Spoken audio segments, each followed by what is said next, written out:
दर्ज हुई है, कैसे देखते हैं? सपा राष्ट्रपति अखिलेश यादव ने भी कहा कि अंग्रेजों ने भी पढ़ाई के दौरान किसी प्रकार की एफआईआर नहीं दर्ज की थी।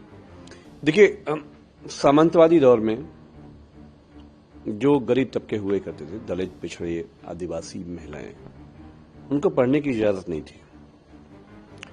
ये तो आप भला करिए कि हमारे देश में बाबा साहब, डॉक्टर लोहिया, माननीय काशीराम, माननीय मरहूम मुलायम सिंह यादव जी और मंडल कमीशन, पहले तो पढ़ाई करने पे गोली मार दी जाती थी।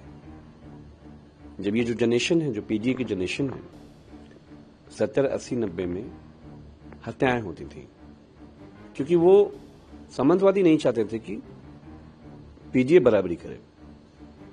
तो अब ये तय किया गया कि कैसे स्कूलों, शिक्षा व्यवस्था से हमारे उत्तर प्रदेश की जो 80% आबादी है वो बेदखल हो जाए। तो माननीय अखिलेश जी के निर्देश पर और आदेश पर पूरे उत्तर प्रदेश में पीडीए की जो पाठशालाएं लगाई गई, हमने कहा उत्तर प्रदेश को मधुशाला नहीं चाहिए। मुख्यमंत्री जी को मधुशाला क्यों पसंद इतना? भारतीय जनता पार्टी को मधुशाला क्यों पसंद है? वही वोटर हैं जिनके पास आप जानते हैं कि आप हमें वोट दीजिए श्री राम जी के नाम पे, हिंदुत्व के नाम पे। आप 80% आबादी को जाहिल क्यों रखना चाहते हो? उनको आप शिक्षा क्यों नहीं देना चाहते हो? उन्हें आप कागज, कलम, दवात, ड्रेस क्यों नहीं देना चाहते हो? तो एफआईआर से समाजवादी डरने वाले नहीं है। हमारा इतिहास है कि बहुजनों की शिक्षा, उनकी हिस्सेदारी के लिए हम लड़ते मरने का काम हमेशा हमने किया है। और माननीय अखिलेश यादव जी के लोग, हम लोग किसी से डरने वाले नहीं हैं। सर, बिहार में उसको लेकर संसद में 7 अगस्त को सभी एकत्रित होकर इसका विरोध करेंगे, कैसे देखते हैं? देखिए, हमें तो लगता है कि नरेंद्र मोदी और भारतीय जनता पार्टी किसी विदेशी ताकत के बतौर एजेंट काम कर रही है और भारत में लोकतांत्रिक व्यवस्थाओं को खत्म करके एक डिक्टेटरशिप, ऑटोक्रेटिक गवर्नमेंट की तरफ आगे बढ़ना चाहती है। एसआईआर सीधे सीधे उनको लगता है कि इंडिया ब्लॉक इसमें हिस्सा न ले।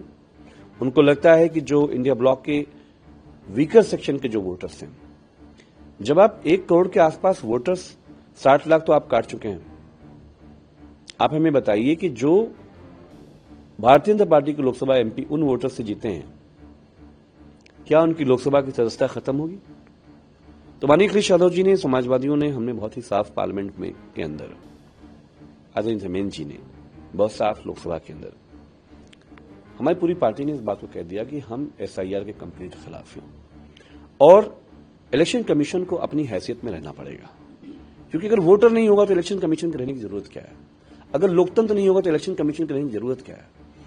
तो जो आदरणीय एलओपी, आदरणीय राहुल जी जो बात बोल रहे हैं, उस लाइन पे माननीय अखिलेश जी, सब लोग मिलकर इसके खिलाफ जो भी रणनीति तय होगी, पार्लियामेंट में हम लोग घोषणा करेंगे। के पास 2 मतदाता पहचान पत्र है और ऐसा करके उन्होंने अपराध किया है, जिसके बाद से जो है चुनाव आयोग ने भी उनको नोटिस दिया है, कैसे देखते हैं? हम ही पूछ रहे हैं कि सम्राट चौधरी हो या बीजेपी का वो सभी नेता लोग, आदरणीय तेजस्वी जी से हैसियत है तो चुनाव में लड़के जीतते क्यों नहीं हो?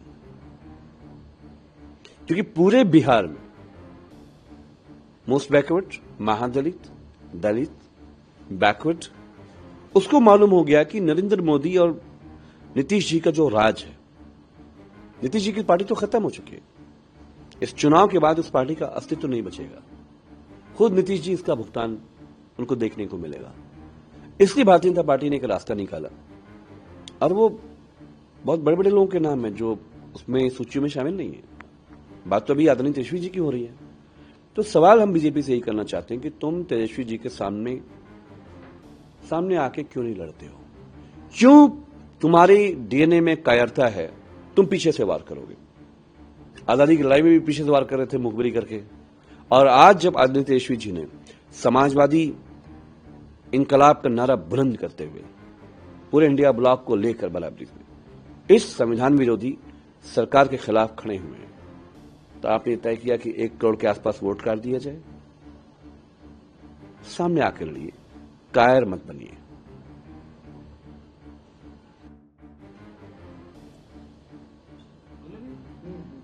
सर, झारखंड के पूर्व मुख्यमंत्री शिबू सोरेन जी का निधन हो गया, कैसे देखते हैं?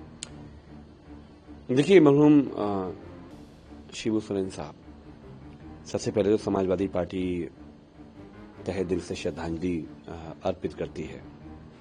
खिराज अकीदत उत्तर प्रदेश के पूरे देश के लोग पेश करते हैं।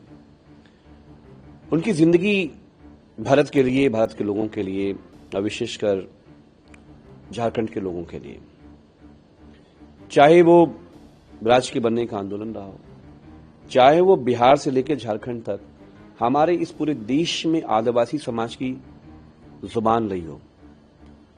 आदरणीय शिबू सोरेन जी ने आदिवासियों की जो देश में गिनती नहीं होती थी, उनके मुंह में जबान देने का काम किया।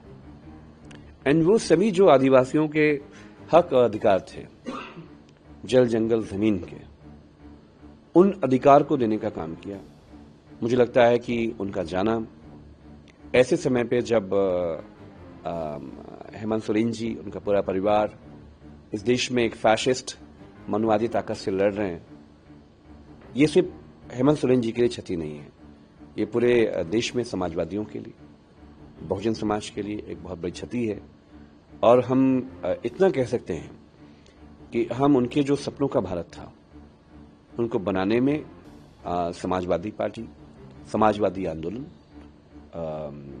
उनके लिए लड़ने का काम करते हुए उन्हें हम खिराज अकीदत देने का काम करेंगे।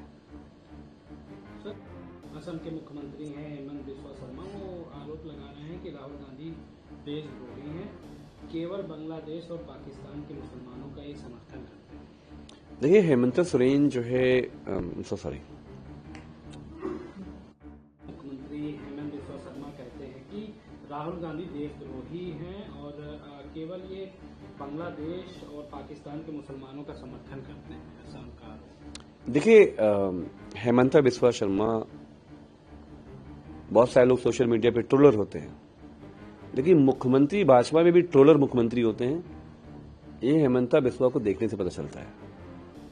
आपके लिए बांग्लादेशी समर्थक है। 2014 से लेकर 2025 की सरकार में अगर हेमंत ये कह रहे हैं कि बांग्लादेशी असम में आए, बांग्लादेशी बिहार में आए, हम तो सीधे पूछना चाहते हैं ना कि सरकार किसकी थी? बीएसएफ किसके पास है? बॉर्डर सिक्योरिटी फोर्स किसके पास है? वो चलते हुए बिहार तक आए, दिल्ली तक आ गए, यूपी तक आ गए। गृह मंत्रालय क्या कर रहा था? फोर्सेस क्या कर रही थी? और आदरणीय राहुल जी जो शैडो प्राइम मिनिस्टर है भारत के, एलओपी है, उनको आप इस तरह की भाषा जब आप बोलते हैं तो ये पता चलता है कि बतौर मुख्यमंत्री आपकी कॉम्पेटेबिलिटी क्या है। आप इस लायक नहीं थे कि आपको मुख्यमंत्री बनाया जाना चाहिए था, आपको तो जेल ही भेजना चाहिए था, जो अमित शाह जी चाहते थे। लेकिन आदरणीय एलओपी के लिए जो अपमान है, पूरे देश के विपक्ष के लिए जो अपमान है, उसको सहते हुए जो जनता के सवाल है, उसको लड़ने से हम डरेंगे नहीं।